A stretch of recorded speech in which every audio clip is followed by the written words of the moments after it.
Gimule hewa chukua. Gimule bele.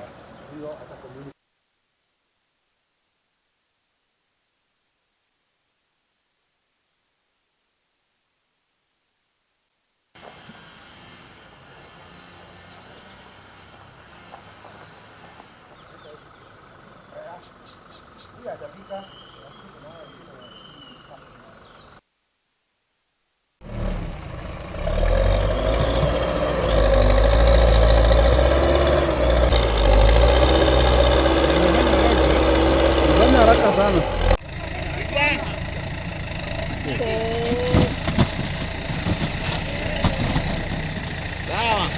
Kufahamisha kwamba kuna gari ambalo lilifumaniwa na wananchi, lilikuwa limebeba mizoga ya nyama ambayo walikuwa wanashuku ni ng'ombe, lakini kwa kuweza kufuatilia kwa ukaribu imepatikana ya kwamba ilikuwa imebeba mizoga ya punda karibu mizoga 20.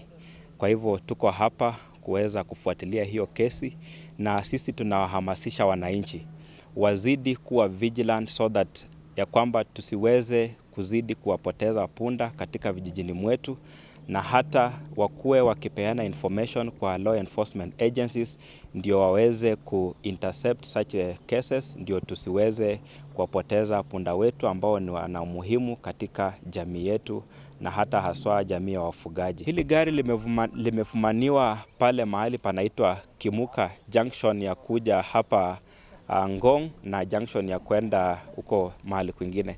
Kwa hivyo lilifumaniwa na wananchi ambao walikuwa wanawatafuta mifugo wao ambao walikuwa wamepotea, na ilifumaniwa mwendo wa saa 8 usiku, na maafisa wa polisi wakahakikisha kwamba hilo gari limeweza kukua towed likaletwe hapa Kibiko Police Station, wakiendelea na uchunguzi zaidi ambao tutaweza kufuatilia hiyo kesi.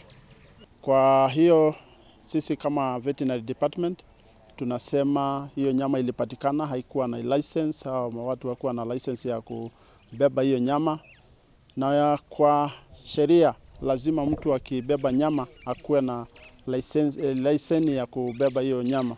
So imekuwa shida kubwa sana kwa hii area ya Kimuka, Ewaso, watu wanaiba wanyama usiku, hatujui wanachinja wapi, wanaweza kuwa wanachinja kwa kichaka, wanasafirisha nyama ambayo mahali haikujulikani.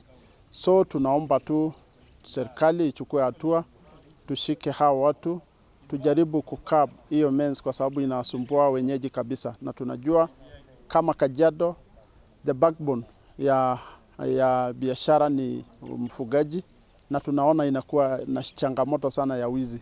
So tukishirikiana kwa wote tutaweza kuwashika hao watu na kujaribu kupunguza hiyo wizi ambayo inasumbua wafugaji kutoka Kajiado West.